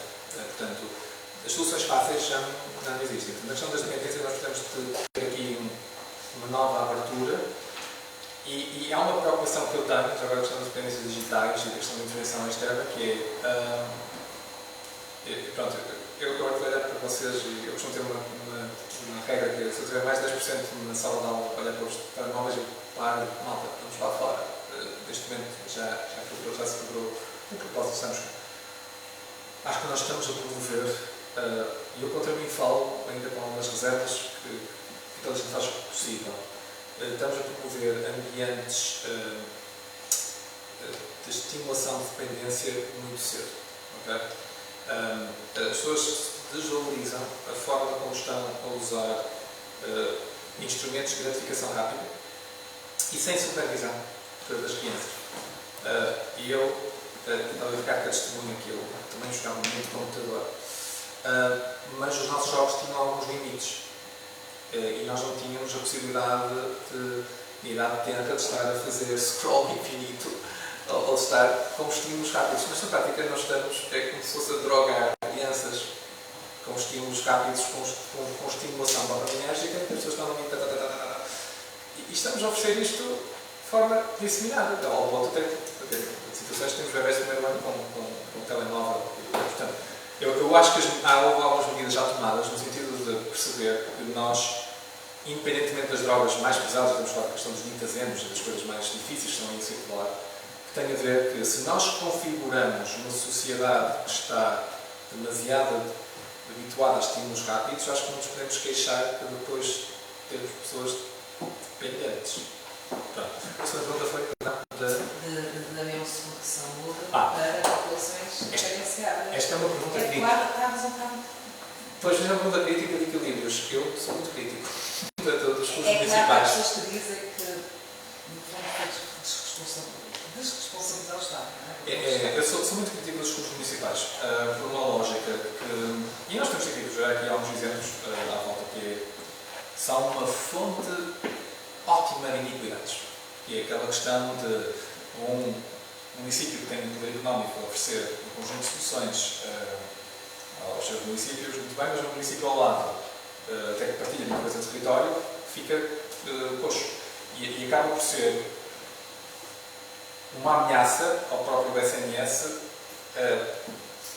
pulverização, digamos, da oferta de soluções iniciais. Uma coisa estamos a falar de coisas, como é que eu ia dizer, parcelares, ou de ofertas que sejam limitadas, mas não é preciso fazermos muitas contas de cabeça para perceber que o que pode estar a acontecer é estarmos a oferecer ainda mais diversidade de respostas com iniquidades somadas. E voltamos ao mesmo, mas isto é aquela questão do ovo da galinha, que é, ou de facto o sistema tem incentivos e é colocado numa lógica de não, é preciso haver acesso para isto e preciso ter responsabilidade, ou então depois, quem tem mais capacidade de geração de respostas alternativas consegue mexer, seja o setor social em cooperação com o municipal, seja o setor privado, e o sistema mexe-se. Eu acho que temos de tomar aqui uma decisão mesmo relativamente à questão de como é que devemos interpretar o sistema de Beves de Higiene. O sistema de Beves de Higiene, que começa a ter out of pocket na casa dos 30%, começa-se a aproximar do sistema americano, que é o que ninguém quer. Eu friso, é o que ninguém quer. É abominável. A perspectiva do seguro individual é uma coisa que vocês gerimos em termos de eficiência. O que acontece é os custos disparam há muito mais falências das famílias por catastróficos de saúde e o sistema é mais ineficiente, basicamente. Não funciona. Pronto. Podem vir as pessoas que quiserem, mas as estatísticas estão aí. Mas depois há quem diga, mas o sistema tem incentivo para continuar. Sim, mas à custa da iniquidade e da desgraceira.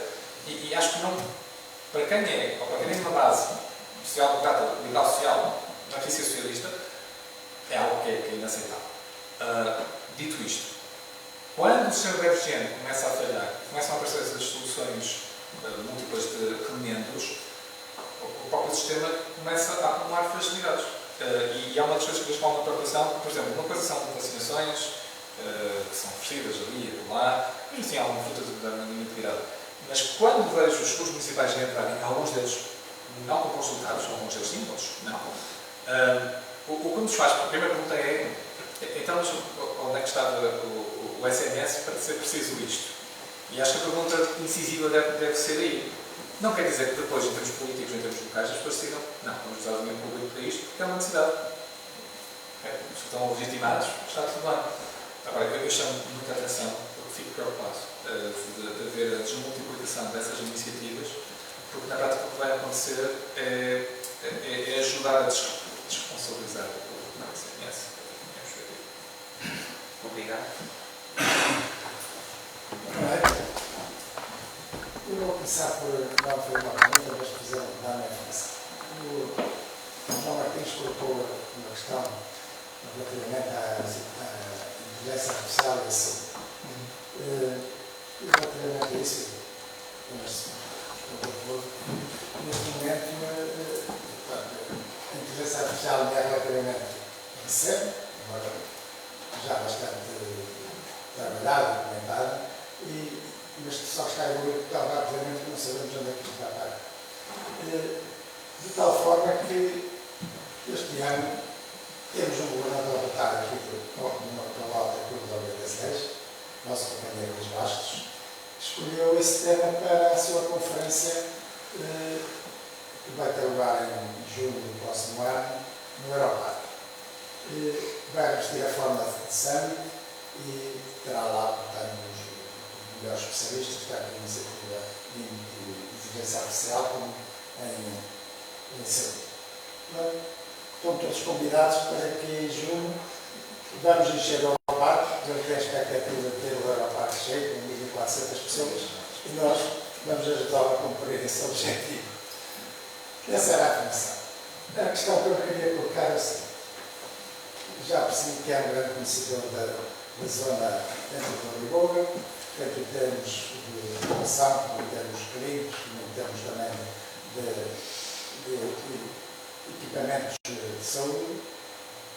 E queria saber, na sua opinião, se o São Sebastião dá resposta total às necessidades que esta área tem, ou se deveria, por um lado, construir um hospital de raiz para complementar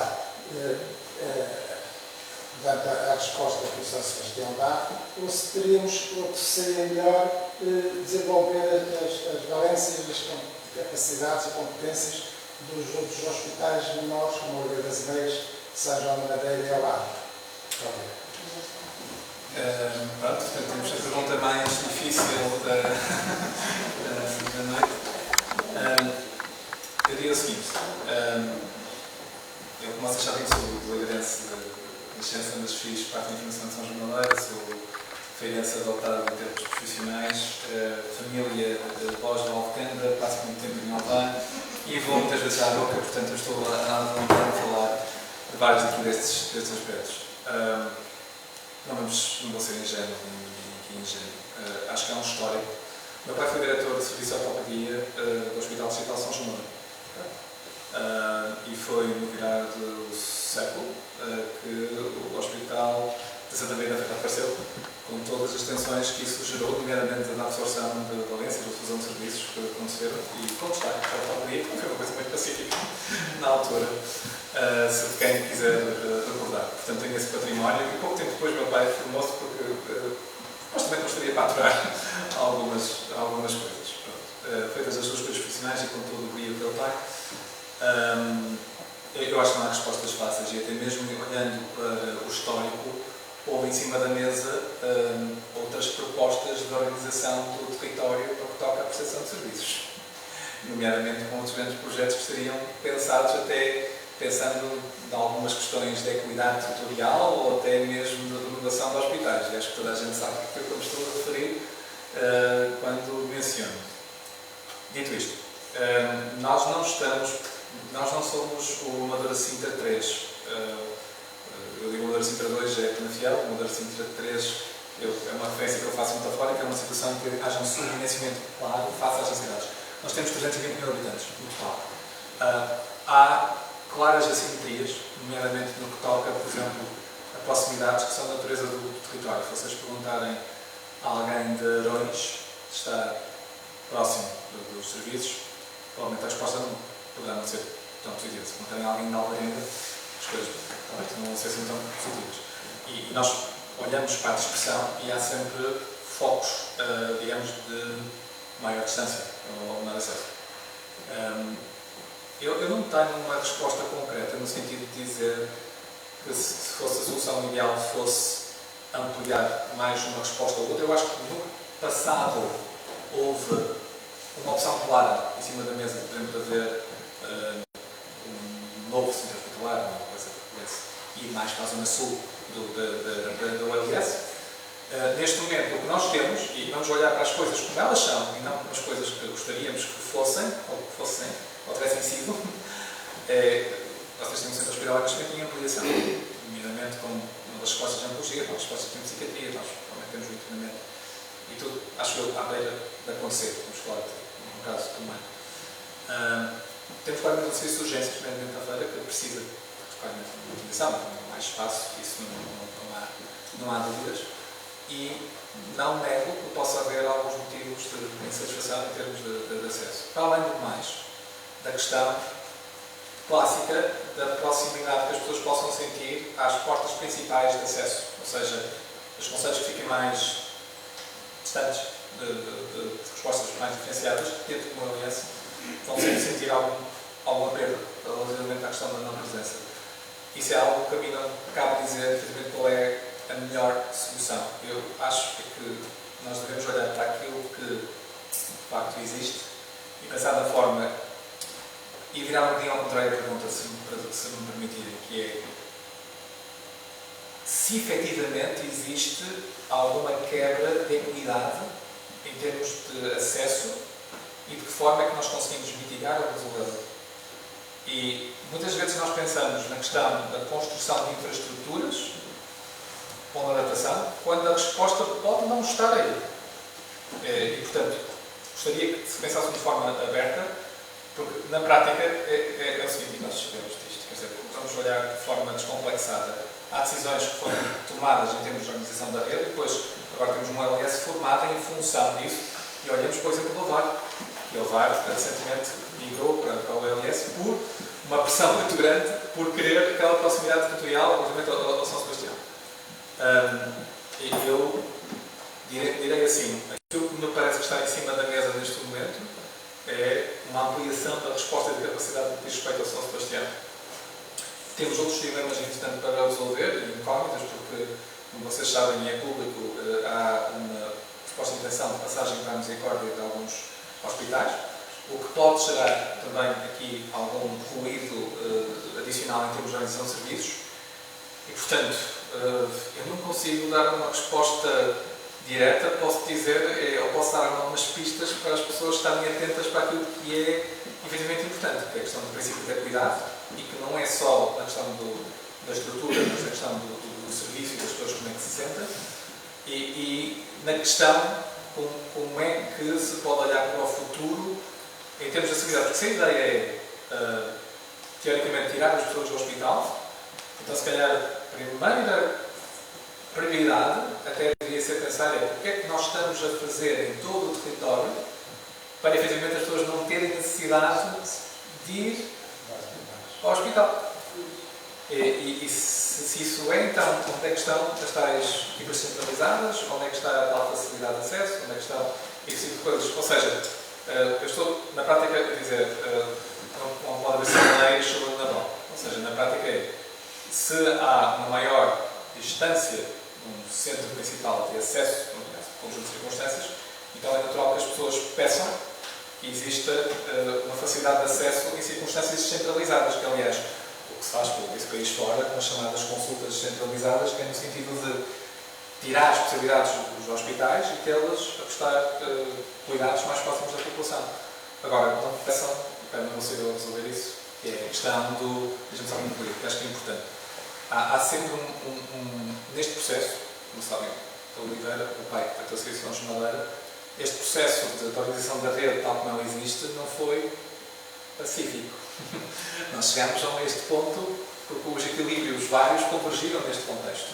Acho que nós temos de ser realistas e olhar para o que nós temos nesta altura e tentar medir a temperatura efetivamente daquilo que nós sentimos falta e até mesmo interpretar política e racionalmente as circunstâncias para depois puxar pelos decisores e por Estados, seja a nível local, seja a nível nacional, para que essas diferenças ou para que essas necessidades sejam satisfeitas. Basicamente, se o nosso trajeto coletivo tivesse sido diferente, eu não sei se nós estaríamos muito melhor caso tivesse avançado a estrutura do Hospital Bar Penitenciário a Sul. Podíamos estar melhor? Não sei. O contrafactual é sempre uma coisa difícil face ao existente. Ou seja, nós neste momento temos de trabalhar com aquilo que existe. Mas nós já temos um tempo, isso cá vai tínhamos os centros de saúde abertos até mais tarde. Durante uma época aconteceu isso. Isso não fazia com que as pessoas, por exemplo, pudessem ter um cuidado mais próximo da sua habitação e, por exemplo, não levassem ao Hospital Central com tanta culpa. Essa é uma opção logística interessante e pode ter algum fundamento, nomeadamente de forma rotativa. Porque o que acontece é, em termos de cálculos de gestão e logísticos, essas horas a mais normalmente contavam com frequência a menos. Ou seja, o que acontece era prolongar-se o horário na expectativa de prestar serviço e depois as procuras não justificavam a continuidade dos horários. E isso era uma coisa recorrente. Mas depois deixa-me só fazer um comentário logo prático relativamente a isto, que é nem tudo na saúde tem que ser eficiente. Há coisas da saúde que prestam um serviço. Ou seja, tu precisas saber que na questão de segurança tens uma porta aberta. Okay? Mas, no entanto, há um equilíbrio a fazer, o professor Alberto diz, como deu aulas, que é há um equilíbrio entre ter um hospital universal em Viseu, que serve todo o país, loucos, não é? E termos um hospital em cada concelho, que também não funciona. Ou seja, nós precisamos ter distâncias asseguradas, porque se eu tiver um infarto ou um AVC, eu tenho um tempo expectável de chegada a um ponto que me dê os cuidados que eu necessito. E há aqui um paradoxo que eu queria chamar a atenção. Uma porta aberta não quer sempre dizer que nós tenhamos a melhor solução disponível. A ideia aqui acaba por ser sempre termos vias de acesso, por exemplo, agora a questão da arquitetura, é uma tragédia, de iniquidade, a zona sul na Fiel. A facto da ligação, da questão do Castelo de Paiva, aquilo é de facto uma questão de iniquidade, as pessoas demoravam mais tempo e as pessoas tinham dois polos para ir, mas os tempos de deslocação eram grandes. Temos que ter noção do que é que um serviço básico de urgência faz. Temos que ter noção de que, independentemente de haver um serviço de urgência básica ou um centro de saúde, há coisas que precisam, efetivamente, de cuidados diferenciados a um tempo mínimo de deslocação. Não quer dizer, atenção, o desfazamento de horários ou o prolongamento de horários possa ser a solução, mas para isso é preciso ter profissionais até mais tarde e é preciso haver aqui uma espécie de expectativa de rentabilização, que eu acho que não é chamada silver bullet, não é uma coisa que resolve todos os problemas. Acho que, genericamente, e mesmo contra mim, eu falo que apesar de eu falar da questão da desagregação geográfica, que é isso que eu quero dizer, de soluções específicas, em termos políticos, muitas vezes nós costumamos pegar numa coisa e dizer isto vai resolver. Não vai nada. Porque na prática nós temos soluções que podem resolver em parte, mas que podem ser temperadas. E a questão, por exemplo, da abertura é interessante, mas tem que ser bem ponderada em termos de. Não posso fazer todos os centros de saúde ao mesmo tempo, porque não ia ser rentável. Íamos perder horas úteis ou pagar horas extra a mais sem termos esse resultado. Obrigado. Temos mais uma intervenção? Eu gostava de entrar no ponto de ter ocupado os vínculos positiva da natureza, só tenho a dizer que o Hospital da Feira, há uns tempos para cá, tenho acompanhado os familiares e tenho 5 estrelas. Inclusivamente, um médico e enfermeira deu-me como é que se diz, um relatório, pronto, para dar uma nota. E eu pus tudo muito bom, muito bom, muito bom. Cheguei a pôr aqui uma cara de espanto, tudo muito bom, olha, tenho que pôr tudo muito bom, não tenho nada a acrescentar, só tenho a dizer que foi tudo muito bom. Eu fiquei estupefata, não conheci nenhum para. Pronto, normalmente a gente só tem tendência a queixar-se de que vai mal, mas queixar. E eu tenho a dizer, só tenho a dizer. Eu quero agradecer, mais uma vez, porque eu não tomo as dores nem os benefícios da avaliação do chefe.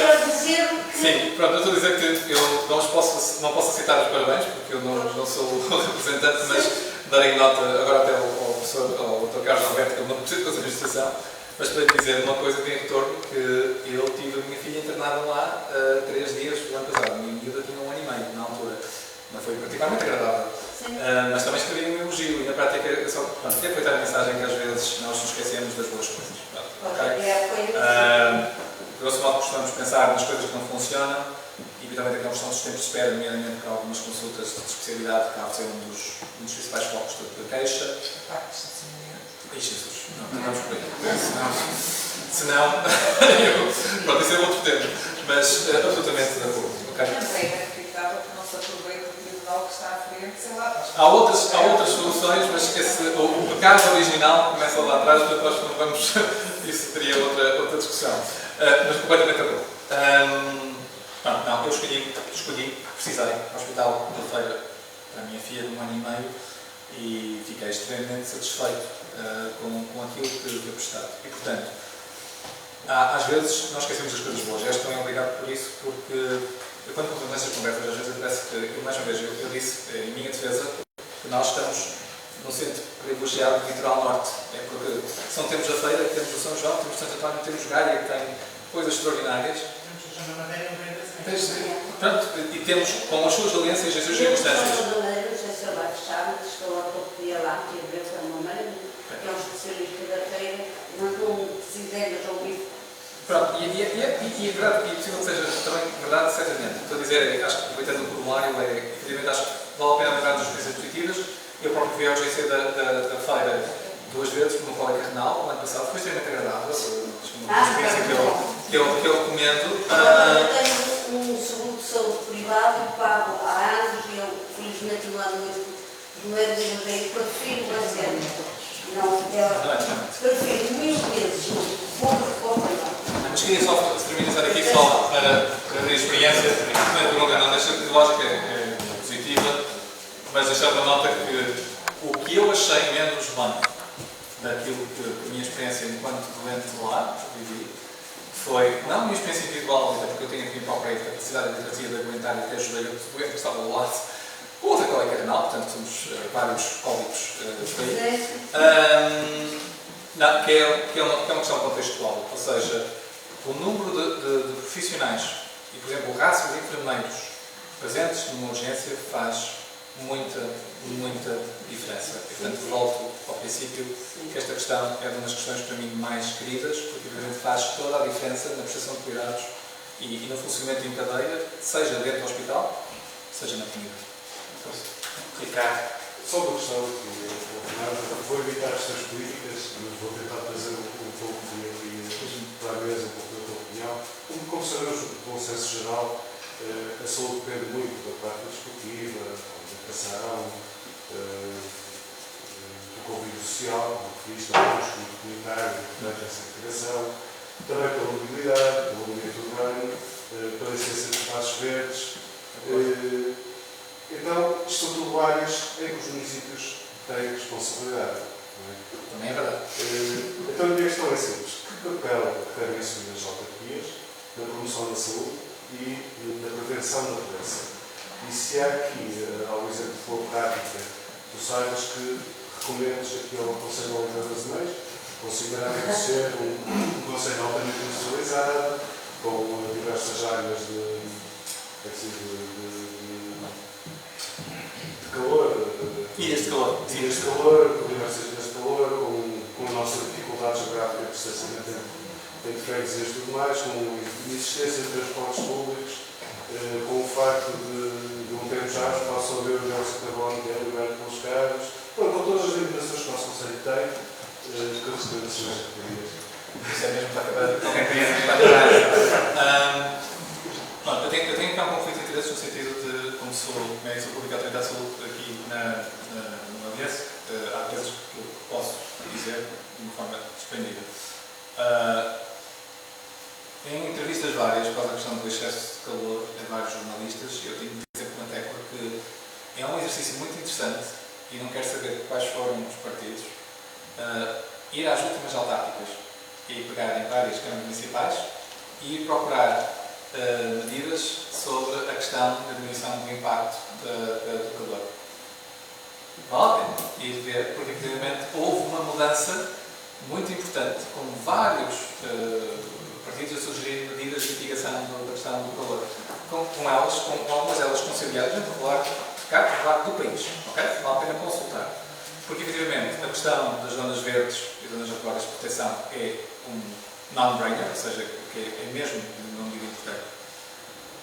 Nós temos uma questão da mobilidade que é crónico e não é só aqui, quer dizer, é todo o país. A questão da mobilidade e da rede de transportes públicos é uma questão que vai continuar e tem que ser endereçada de maneiras mais criativas possíveis. Eu não tenho uma solução mágica, tens uma população muito dispersa. Depois tens uma questão do modelo de financiamento dos transportes públicos, que muitas vezes não é provavelmente aquele que faz com que as coisas sejam sustentáveis. Já temos vários problemas com a questão de, por exemplo, perdoem, mas isto é efetivo, é aquelas soluções às vezes de ser gratuito para todos e depois levar ao desinvestimento da própria estrutura e a estrutura não funcionar. Quer dizer, nós temos que ter aqui coisas que sejam sustentáveis. As recomendações genéricas são básicas, portanto, todos vocês provavelmente conhecem a questão do furador. Eu acho mágico aquilo que aconteceu quando eles fizeram a ciclovia da ligação do centro de Lavar ao furador. Aquilo, basicamente, havia um comportamento, mas aquilo basicamente reforçou comportamentos no sentido das pessoas começarem a tentarem correr e coisas de fora. Agora, acho que é preciso ter um cuidado daquela lógica do build it and they will come. Mais ou menos. Porque, ou de facto, há algum impulso com grupos e com alguma coisa pré-existente, ou na prática depois também nós acabamos com estruturas esportivas que não são utilizadas porque não há cultura. E, portanto, há uma coisa que aparece muito, que é a questão associativa. Eu tornei-me um associativo mais feroz na faculdade. Eu fui, durante muitos anos, a Associação de Estudantes da Faculdade de Ciência do Porto, fui uma das minhas escolas de vida que eu tive. E é aquela questão de os núcleos associativos, meramente ligados à questão do desporto, são as coisas mais fundamentais no sentido de darem estrutura, tanto começando dos mais novos, na questão de dar hipóteses para a prática desportiva e para o crescimento enquanto indivíduos, mas depois também outra coisa, que é a questão do desenvolvimento dos indivíduos mais velhos, dando hipótese até com coisas transgeracionais, que as pessoas possam participar e possam ir. Claro que temos alguns fenómenos patológicos, a volta de futebol, coisas do género, já sabemos. Mas essas oportunidades da questão do não deixar morrer o associativismo desportivo e cultural, eu acho que é das medidas mais estruturantes. Relativamente à questão do urbanismo, opções a serem tomadas. Quer dizer, ou temos a ideia de ter uma distribuição de espaço com espaços verdes, espaços em que as crianças possam brincar, espaços em que as pessoas possam sentar, espaços em que possa haver alguma harmonia. Ou então entupir tudo com betão e depois as temperaturas são elevadíssimas e as pessoas não têm espaço para se hidratar. Health and politics. Isso é uma decisão que depois tem consequências. Depois não tem outra coisa, que é a questão da pobreza energética e das casas, as pessoas não têm possibilidade de ter condições em casa. Se tu não tens, não sei que é um espaço que é um abrigo. Portanto, esse espaço é um espaço abrigo, tem ar-condicionado, tem suporte, as pessoas podem vir para aqui descansar, etc. Eventualmente até se for necessário, podemos pôr aqui camas e podemos pôr aqui um suporte. As pessoas terem pontos de referência para ir, também faz parte da cultura sustentável social, ter espaços em que as pessoas se reconheçam, os centros culturais, os centros sociais, as bibliotecas, com multifuncionalidade. Agora, há erros que vão demorar anos a serem resolvidos se todo. Tens zonas que são claramente monumentos ao botão e isso não vai mudar de um dia para o outro. Agora, acho que merece um olhar crítico de pensar o que é que nós estamos a pensar de espaços verdes nas zonas críticas centrais das cidades, porque isso vai ser um bem de primeira linha. Na prática nós sabemos que uma coisa que é coberta com uma árvore tem uma temperatura 5 graus mais baixa do que ao lado. Aliás, em Lisboa, na última onda, não sei se tem noção, mas já alguns solos chegaram a 54, 55 graus. Agora imagina o que é que isso faça a algumas patinhas de cães lá passeando, deve ser muito agradável, eu acho que morria de dor. Portanto, temos aqui que ter uma noção que efetivamente há às vezes coisas que não olhamos como primeira linha para a questão da saúde, mas de facto são determinantes. E há aqui às vezes coisas que se calhar em termos económicos não é o mais agradável num primeiro ponto, mas em termos de sustentabilidade a longo prazo nós temos tempos muito suficientes. Eu, francamente, mais uma vez, eu repito, eu estou a tomar decisões na minha vida para ter uma comunidade mais próxima. Porque, efetivamente, em termos de previsão, o que eu sinto é que acho que isso é, de facto, um dos maiores valores que temos e um dos que vai sentir mais necessidade. E, efetivamente, tudo o que possamos fazer no sentido de coesão social é bastante importante e aquela questão que está em queda, que não é só a questão da confiança nas instituições, é a confiança social como um todo. E isso deve ser trabalhado. É chato sair de casa e entrar pessoas, às vezes. E é muito confortável estar em casa e termos toda a vida programada em função daquilo que o algoritmo nos dá e o nosso conforto de sofá. Por isso eu agradeço. Obrigado. Mas, na prática, o que acontece é, de facto, em termos de existência, de coexistência e até a resiliência comunitária, se nós não estamos a trabalhar isto, estamos a meter maus caminhos. Basicamente. Muito bem. Hernando, foi um gosto ter aqui. Obrigado. Antes de nos despedirmos, só dizer que nós vamos de férias, mas voltamos em setembro. Vou também, posso Voltamos no dia 23 de setembro com o Rui Conceiro, a segunda vez que ele vem cá ao nosso sítio. Em outubro vem Francisco Máximo, em novembro o Nuno Antônio Silva, por isso o ciclo vai continuar em bons ventos. Passem-me lá a tua passagem aqui. Eu chamava a Camila Figueiredo, recém-empossada Presidente do Código do Livro das Mães, para te entregar uma pequena lembrança da nossa parceria também com o